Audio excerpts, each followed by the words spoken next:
Praise the lord.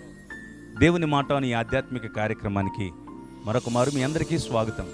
దేవుని బిడ్డలారా, మీ అందరూ ప్రభు కృపను బట్టి క్షేమంగా ఉన్నారని తలంచుచు నేను మీ కొరకు నిరంతరం ప్రార్థన చేస్తూ ప్రభువుని స్తుతిస్తూ ఉన్నాను. మీ ప్రతి పరిస్థితిని నాకు తెలియపరుస్తున్న రీతిని బట్టి నేను మీ అందరి కొరకు ప్రార్థన చేస్తున్నాను. ధైర్యంగా ఉండండి, దేవుడు సహాయం చేస్తాడు. నేటి కాల వాక్యాన్ని మనం ధ్యానం చేసుకున్నట్లయితే అపోస్తలుడైన పౌలు గారు కొరింథీయులకు రాసిన మొదటి పత్రిక 1వ అధ్యాయము 18వ వచనాన్ని ధ్యానం చేసుకుందాం. సిలువను గూర్చిన వార్త నశించుచున్న వారికి వెర్రితనము గాని, రక్షింపబడుచున్న మనకు దేవుని శక్తి. Praise the lord. సిలువను గూర్చిన వార్త రక్షింపబడుచున్న మనకు దేవుని శక్తి, నశించే వారికి అది వెర్రితనము. ఈ రోజున చాలామంది ఈ సిలువ వేయబడిన క్రీస్తుని గురించి ప్రకటిస్తే అది వెర్రితనంగా వారు భావించి ఎన్నో రీతులుగా వ్యతిరేకపు మాటలు మాట్లాడుతున్నారు. కానీ అది మనకు మాత్రం దేవుని శక్తి. దేవుని బిడ్డలారా, జ్ఞాపకం చేసుకోండి, ఎప్పుడైతే ఈ సిలువను గురించిన వార్త ప్రకటింపబడుతూ ఉందో, ఎప్పుడైతే క్రీస్తుని గురించిన మాటలు, ఆయన త్యాగాన్ని గురించిన మాటలు మనం వింటున్నప్పుడు వాటిని బట్టి మనలో శక్తి బలాభివృద్ధిని పొందాలి, విశ్వాసం అభివృద్ధిని పొందాలి, ఆత్మీయత వృద్ధిని పొందాలి. సిలువను గురించిన వార్త కొంతమందికి నశించే వారికి వెరితనంగా కనపడుతుంది ఈ రోజున. అందుకనే చాలామంది ఈ వార్తను ప్రేమించలేకపోతూ ఉన్నారు. ఈ వార్త ప్రకటింపబడడానికి అడ్డుకట్ట వేస్తూ ఉన్నారు. వారు ఎన్ని ప్రయత్నాలు చేయాలో వారు అన్ని ప్రయత్నాలు చేస్తున్నారు. కారణం ఏంటి తెలుసా? వారికి వెరితనంగా కనిపిస్తుంది. కానీ ఈ సిలువను గురించిన వార్తయే వారి నిత్య రాజ్యానికి తీసుకెళ్లే వార్త అన్న విషయం మనుషులకు అర్థం కావట్లేదు. అయితే నీకు అర్థమైన విషయాన్ని బట్టి నువ్వు సంతోషించు. ఇది దేవుని శక్తి. అందుకని వాక్యం ప్రకటింపబడుతున్నప్పుడు ఆ వాక్యానికి నీ హృదయాన్ని అప్పగించుకోవాలి. ఒకనాడు వాక్యం ప్రకటింపబడిన దినాలు రాబోతా ఉన్నాయి. ఈ సిలువను గురించిన వార్త కరువైపోయే రోజులు రాబోతా ఉన్నాయి. అనేక చోట్ల సువార్తలు మూతవేయబడతా ఉన్నాయి. ప్రకటింపబడటం మానివేస్తూ ఉన్నారు. ప్రకటించడానికి మందిరానికి అడ్డుకట్ట వేస్తూ ఉన్నారు. జ్ఞాపకం చేసుకోండి దేవుని బిడ్డలారా, ఈ సిలువను గురించిన వార్త ప్రకటింపబడుతున్న ఈ దినాలలోనే మరెక్కువగా వినడానికి ఇష్టపడాలి. ఇది దేవుని శక్తి. నువ్వు ఆత్మీయంగా బలపడటానికి, నీ జీవితంలో ఎదురవుతున్న ప్రతి సమస్య నుంచి ఎదుర్కొని నిలబడటానికి, ఫలాభివృద్ధిని పొందటానికి, ఆత్మీయతలో స్థిరపడటానికి, బండ మీద కట్టుకున్న విశ్వాసపు ఇల్లు వలె నీ కుటుంబం, నీ ఆత్మీయ స్థితి మారడానికి ఇది గొప్ప బలమైనది. కాబట్టి సిలువను గురించిన వార్త వెరితనంగా ఉండకూడదు. వాక్యాన్ని ప్రకటిస్తున్నప్పుడు నిర్లక్ష్యంగా ఉండకూడదు.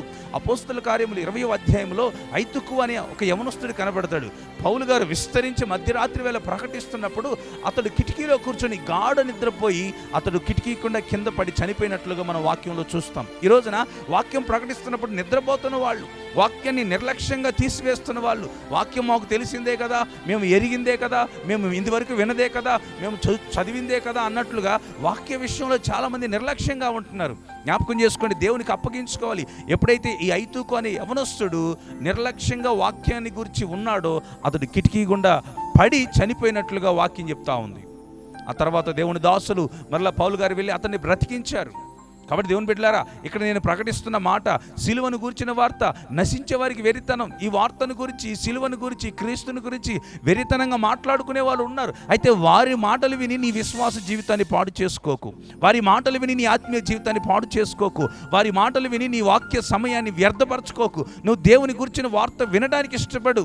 భక్తుడు అంటున్నాడు, నీ వాక్యము దొరికిన తోడ నేను దాన్ని భుజించితిని. ఎస్, వాక్యాన్ని తినాలి. అది మన జీవితాలకు శక్తిని, బలాన్ని ఇచ్చేది. కాబట్టి దేవుని బిడ్డలారా, నా మాటలు ముగిస్తూ చెప్తున్నాను, జ్ఞాపకం చేసుకొని, బలాభివృద్ధి నొందిన వారి సిలువను గురించిన వార్త ఎంత ఎక్కువగా ప్రకటింపబడితే అంత ఎక్కువగా విని బలపరచబడిన వారై, స్థిరపరచబడిన వారై ఉండాలని. అది వెరితనంగా కనబడుతున్న వారి లెక్కను, వారి గురించి మీరు యోచించకండి, వారి గురించి ఆలోచించకండి. కానీ దేవుని మాటలు ఇంకా బలంగా వినడానికి, ఆ వాక్యం ద్వారా మీరు స్థిరపడటానికి, మీ ఆత్మీయ జీవితం వృద్ధి పొందుకోవడానికి ఎంత వీలైతే అంతగా దేవుని గురించిన వార్త వినడానికి ఇష్టపడాలని ప్రకటిస్తూ ఈ నా మాటలు ముగిస్తున్నాను.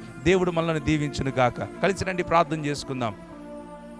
కృప కలిగిన మా తండ్రి, దయగలిగిన మా ప్రభు, సిలువను గురించిన వార్త నశించుచున్న వారికి వెరితనమే. నిజమే ప్రభా, ఇవాళ అనేకులు ఈ సిలువను గురించిన వార్తను గురించి చెడు మాటలు నాయన పలుకుతూ నాయన వెరితనంగా మాట్లాడుతున్నారు. అయితే అది మాకు దేవుని శక్తి.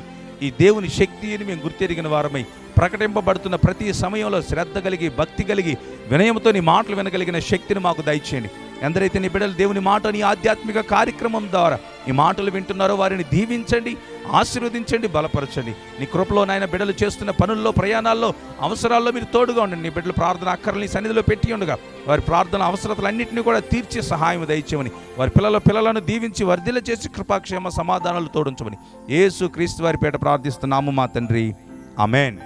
దేవునికి స్తోత్రం. దేవుని మాట అని ఆధ్యాత్మిక కార్యక్రమం ద్వారా మీరు పొందుతున్న మేలులను మాకు తెలియపరుస్తున్న రీతిని బట్టి, మీరు బలపడుతున్న రీతిని బట్టి నేను ఎంతగానో ప్రభువుని స్తుతిస్తున్నాను. ఇంకా మీ ప్రార్థన అవసరాలు ఏమైనా ఉన్నట్లయితే కింద కనబడుతున్న ఫోన్ నెంబర్కి ఖచ్చితంగా మీరు ఫోన్ రూపంలో కానీ మెసేజ్ రూపంలో కానీ మీరు పంపించినట్లయితే మేము మీ కొరకు ప్రార్థన చేస్తాం. మన ఛానల్ని కూడా సబ్స్క్రైబ్ చేసుకొని, ఛానల్ నేమ్ జైన్ 97, ఇతర మీ బంధువులకి, స్నేహితులు, ఆత్మీయులకు కూడా వీటిని షేర్ చేసి వారిని కూడా ప్రభువులో బలపరచాలని ప్రభు పేరిట మనవి చేస్తున్నాను. దేవుడు మిమ్మల్ని దీవించును గాక. Praise the lord.